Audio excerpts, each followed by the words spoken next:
Welcome to the Math Ed Podcast. My name is Sam Otten from the University of Missouri, and today I am joined by three scholars from the University of Central Florida. Siddhi Desai is a PhD candidate in mathematics education. Siddhi, thanks so much for being here. Thank you. Sarah Bush is a professor of K-12 STEM education at Central Florida. So Sarah, good to talk to you also. Thanks so much for having us. And finally, we are also joined by Farshid Safi, who is an associate professor of K-12 mathematics education. Farshid, good to talk to you again. It's a pleasure to be with you.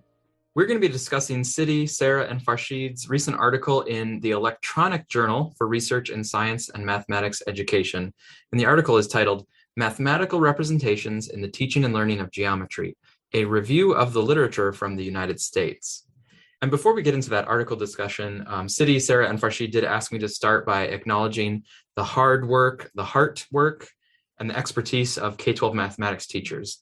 The ideas and the insights that they're going to share are built on previous research efforts, and it's all informed by the strengths that teachers bring to the classroom every day.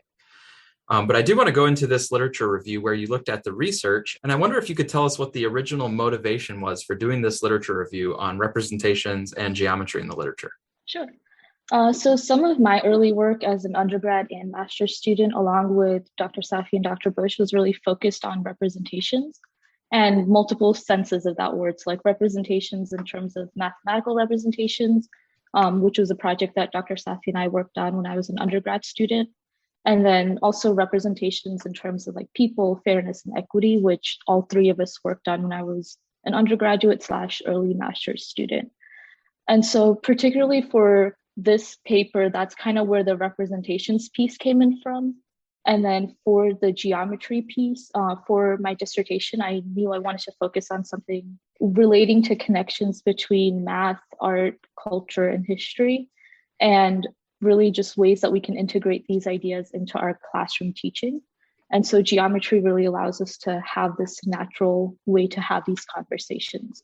So that's where the geometry piece came in from. And then this was just an initial piece that I wanted to really learn more about the progression and the ways that we teach and learn geometry in the United States and like what the current and past literature has said about it.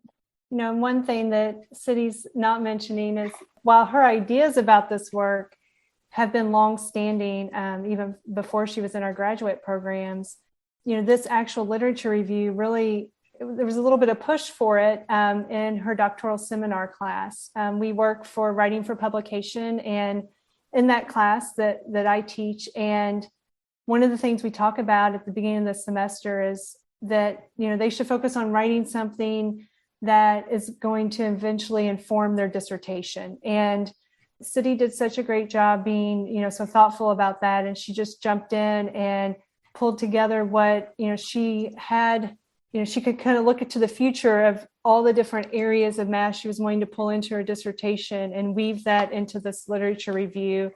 You know, it just continued to grow after the course was over, and it was exciting to see it published. She did a great job.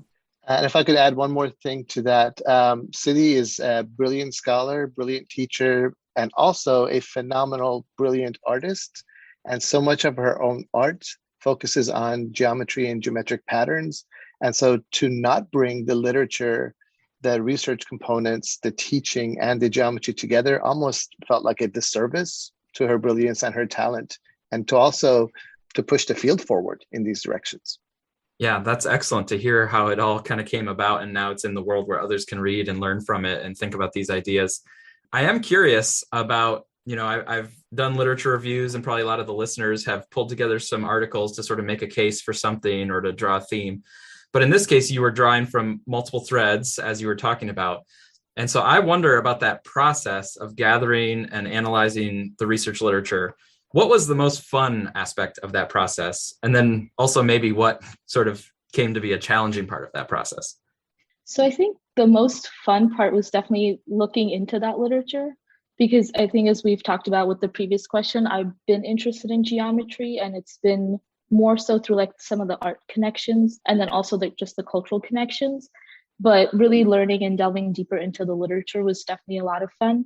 I think one of the more challenging parts, and the reason that we really limited it to the United States, was because there is a lot of literature on geometry, and especially a lot of international literature on this topic.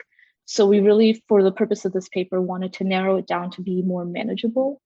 And then as Dr. Bush said, it was for a course assignment originally. So definitely wanted to be manageable for that assignment as well.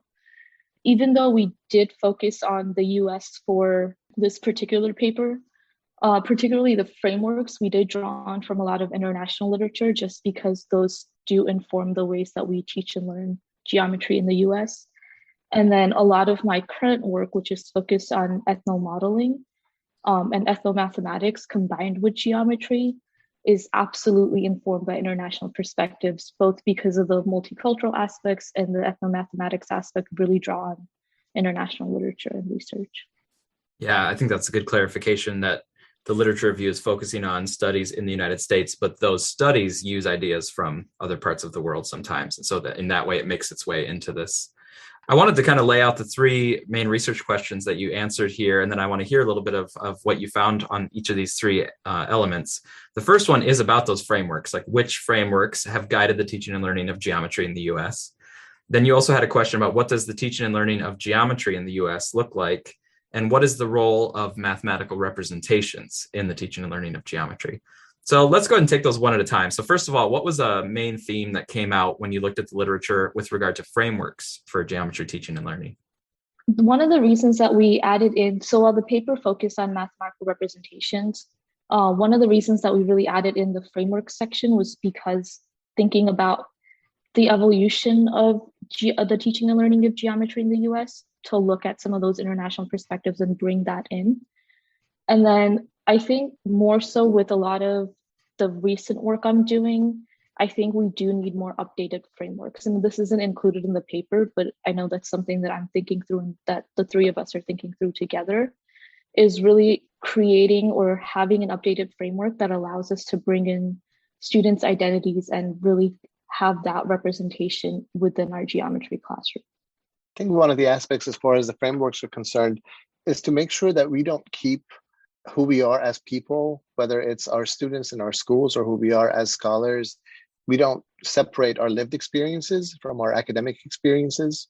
And so the way that these frameworks allow for that marriage to kind of intentionally stay together across experiences, whether they're school experiences or lived experiences, I think the frameworks and the analysis that Siddhi brilliantly led allows us to take a look at how it is that it can inform our habits of mind as well as the different concepts that we explore. All right. And so if we move on, what was a main theme that emerged with regard to the teaching and learning of geometry? So geometry is the only content domain that spans our current K-12 standards, but yet it continues to be the lowest scored domain on international exams. So really looking into the literature and like, what are we doing? If it is something that goes across K-12, why is it that students are still struggling with it on these international exams? And so a lot of the literature revealed that at the elementary level, we give students a lot of opportunities to play with concrete objects. But by the time that they get to middle school or high school, we're really focusing on the algebraic or like the formulaic aspects of geometry and then the proofs. And then even within the literature that connects to the early childhood and elementary school, a lot of the early ones focus on a lot of the play and explorations aspects. However, when we get to middle school, high school, it's really just proofs and how do we teach proofs. So I think we really do a disservice to geometry, especially at the high school level, when it almost becomes like algebra 1.5. Because in the typical high school sequence, we go algebra 1, geometry, and then algebra 2. So geometry often just serves as like the pathway between the two or like the link between the two, without really some of that explorations of the geometry that exists in the world around us. I think I would agree with Siddhi. And, I think that it helped sort of solidify just the idea that I always think about what geometry is. Geometry is just so rich with opportunities to engage students in deep, meaningful tasks that have fantastic visual representations and models and multiple representations that can be used. And I know that was related to the third question as well. But there's so many missed opportunities that, I hope as a field that we can continue to strive to just provide better learning opportunities for students through taking, some of the suggestions from the literature. Yeah, I've thought about geometry in the past when I taught geometry courses for our pre-service teachers. I don't know if this is up to date or not, but I know, 5 to 8 years ago, the United States falling behind international countries almost could entirely be explained by our geometry scores. It's kind of like we're doing quite well if you just look at algebra, and we're actually doing decently well if you look at stats. And almost the single anchor that is like pulling the United States down is the geometry thing, which a lot of people are surprised to hear that. They sort of think it's just like evenly spread across all the topics. But at least back when I was teaching that course, that was sort of the case. So it's interesting to hear about it. I've also heard people talk about geometry in the US being, you define the shapes over and over again. Like, define the shapes. Yep, we defined them. Yep, we defined them. Yep, we sorted them again, over and over. And then all of a sudden, proofs. And then that's kind of geometry. But I don't know if that's kind of what you saw, if that makes sense, or if that's just more people's impression of it. Mm-hmm. It's also interesting just listening to you talk about that. A lot of times in conversations with prospective teachers, you talk about how the connections and the relevance of geometry, it is there in the early elementary grades. And then it's almost as if once the focus goes from exploring 3D objects to 2D to be able to take a look at the attributes and the different characteristics, then it's almost like the relevance and the connections to their daily experiences ceases to be there explicitly. In a lot of cultures around the world, that connection is there in architecture and in art, and it is here too. But it's just that in many cultures historically, that geometry sort of takes the place of things that could not be written and expressed verbally. And so they're expressed geometrically. And then that is extended in school experiences. And I think that part sort of should stay connected in our teaching and learning of geometry throughout school. Farshid, when I think about what you just said, I think about, especially in the middle grades, and that whole seemingly disconnect between the really great concrete things that can be happening in conceptual learning, that can be happening in elementary, and then that, oftentimes the push to formal proof in high school and, middle school in particular. And this is talked about some in the Catalyzing Change series, in particular, it's just so ripe with opportunities to focus on generalizations and justifications in geometry. And I think more of that would be is an exciting way to, even, get students more prepared for the high school content. But the high school content, as Siddhi said, really should also be much more conceptual focused and balanced. And we should still be, looking at things very concretely. We should still see the art and the beauty and those real life connections in geometry. There's just so many opportunities to do so, which of course is the focus of Siddhi's dissertation work. So, she knows the most about this. Mm-hmm. It also, Sarah, what you just mentioned reminds me of a conversation we had with Siddhi when we were co-teaching one of our methods courses together. And we were talking about extensions of geometry from middle school to high school and even post-secondary mathematics. And we were talking about how the geometry of different fruits and how slices sort of lend themselves so naturally. And everybody can relate to that, but they have difficulty in seeing the 2D to 3D connections. Mm-hmm. And yet it's all around us. And so how explicitly can we use the teaching and learning of geometry in our school setting to remain connected to our experiences outside of the classroom? I think also to add on to some of what Dr. Bush was saying earlier about just the catalyzing change aspects. So we talk a lot about like the bringing in and broadening the purposes of learning math to include some of that wonder, joy, and beauty of mathematics and geometry. Just the geometry around the world. And I mean, geometry itself means the study of the world. So the word itself lends to studying what is around us naturally, but we don't often bring that into our classrooms. So I think if we're able to leverage what the power of geometry and the existence of it around the world, then I think we can bring in some of that wonder, joy, and beauty that we would like to bring into our classrooms. I know representations are a big part of that too, and part of the draw for doing this analysis. So I wanted to finish with that question that you had in the study about the role of math representation. So what's a theme that came to you from that analysis? So we touched upon it a little bit already, but I think one of the big things or big ideas that we noticed was when we move on from early childhood and elementary to middle school and high school, a lot of the visual and the physical representations tend to disappear. And we focus on or emphasize the symbolic and the verbal. And so how do we really leverage some of those multiple representations throughout our K-12 sequence. And in the paper, we talk about just leveraging the power of technology. So we have a lot of dynamic technology available to us, and that allows us to really bring in and connect within and across the representations. So how do we leverage some of that into our classrooms from both the elementary and early childhood level, but also at the middle school and high school level? Now I want to just zoom us out a little bit. And having done this analysis and including all these different sort of dimensions of the analysis and having read quite a lot of work, across the literature, what would you say is a new insight or a takeaway that came from this analysis? I'm not sure if we wrote it this way in the article, but to me, this is very simplistic, but the work is out there, and we know geometry is rich with those opportunities to engage students in so many interdisciplinary ways, with deep learning of mathematics, incorporating multiple representations. So we've kind of we know that we kind of have the answer. So we just need to, as a field, embrace that and work to build structures and systems, so that becomes commonplace rather than happening in pockets. So how do we work, with schools and districts and, teachers and teacher leaders to help, make that structure and that way kind of just the way of being when it comes to geometry learning? And also, how can we make sure as a field that the learning of geometry isn't the thing that's happening last, and it's much more intentional. And of course, I know sometimes, I'm sure it is, but, I'm talking in generalities here, but, just those are my takeaways. Again, that's, a simplistic takeaway, but big picture, if you're thinking 10,000 foot view, this isn't a new area of discovery. This is an area that, as Siddhi said, it's the one content domain that already spans throughout the entire K-12, student schooling experience in mathematics.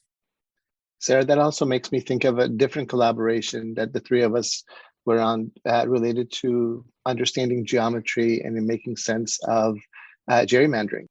So when we worked on that, understanding geometry absolutely allows for our students and for us to connect to issues related to not only equity, but also other implications related to our communities. And so if we don't engage our students in such opportunities to understand geometry and mathematics more broadly, then we're actually not providing opportunities for our students to have the kind of mathematical literacy opportunities in their school settings. So I think it's an extension, but it's also, it connects with the purposes of learning and doing mathematics. Absolutely. And to add on to that, so my biggest takeaway was, I think, connected to what we talked about in the paper, but also some of the recent work that I've been doing, as well as the three of us have been doing collaboratively, in thinking about how we can really leverage the power of multiple representations, and at the secondary level, but also at the K-12 level throughout. And just how that approach allows us to bring in aspects of students' cultures and identities, and really make mathematics and geometry more accessible to all of our students. And if I could put in one other plug for the great research that Siddhi is doing as a part of her dissertation, stay tuned for that, because it's not only brilliant, but it sort of gives us very tangible ways to connect aspects of our students' identities, culture, but also to stay true to the rigor and the commitment to understanding content, in this case, geometry, very thoroughly. So stay tuned for that. Mm-hmm. And in the meantime, you can check out the article, Mathematical Representations in the Teaching and Learning of Geometry. And that's in the Electronic Journal for Research in Science and Mathematics Education. And I wanted to just say a remark about that journal, because I was involved as an associate editor until this year for that journal.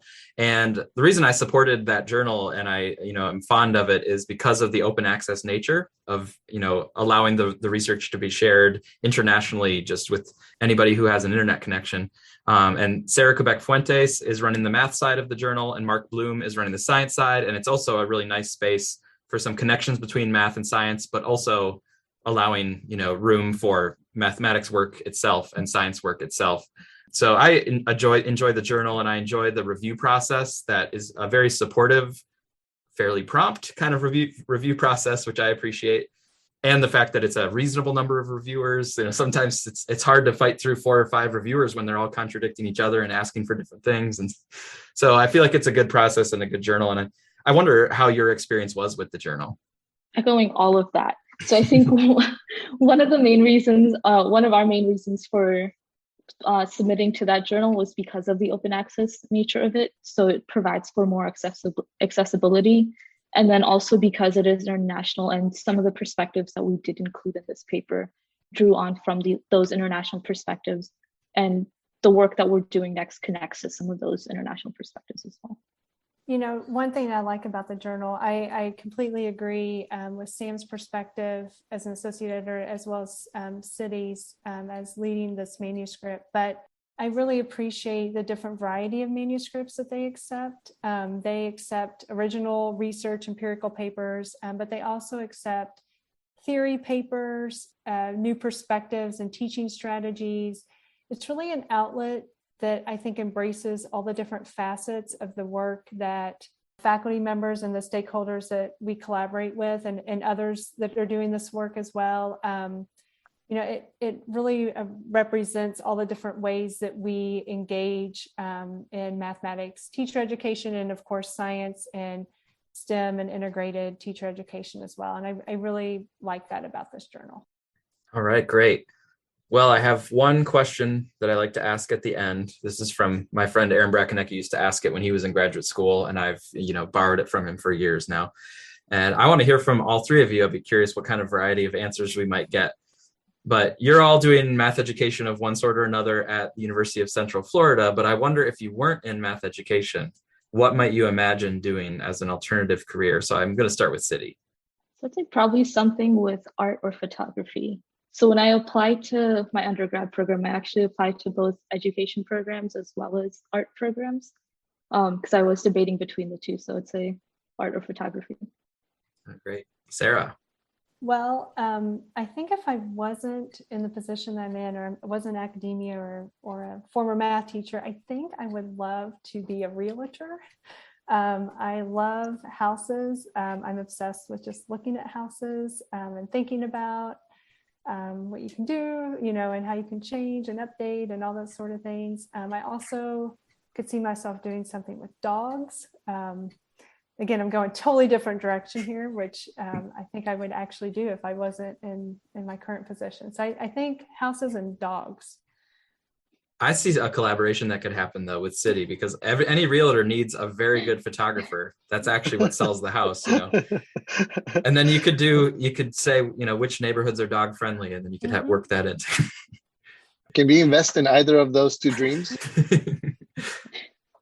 As far as what I would like to do if I was not involved in math education, it's probably twofold. One would have to be financed by somebody else, but I would love to be sort of a cultural historical tour guide, where we kind of go around the world and we partner up with people who can tell us about the history, the language, the culture, the food, but also the mathematics that exists in all their buildings and all their arts and all their literature, and just kind of learn in community, but on site. That's one. That would be sort of if somebody else were paying for it. With that one though, quick, are you saying you would want to be the cultural ambassador for a certain part of the world, or do you want to sort of be involved in it all around the world in various places? I want to geek out and be a learner, but also be a liaison in other people's learning. I see. Yeah. And then the other one that's probably a little more tangible is if I could be some kind of an analyst to either a sports team, a movie studio, or a music industry person, where we use analytics and data to compare movies and music and or sports teams and players across time and place, that would be phenomenal.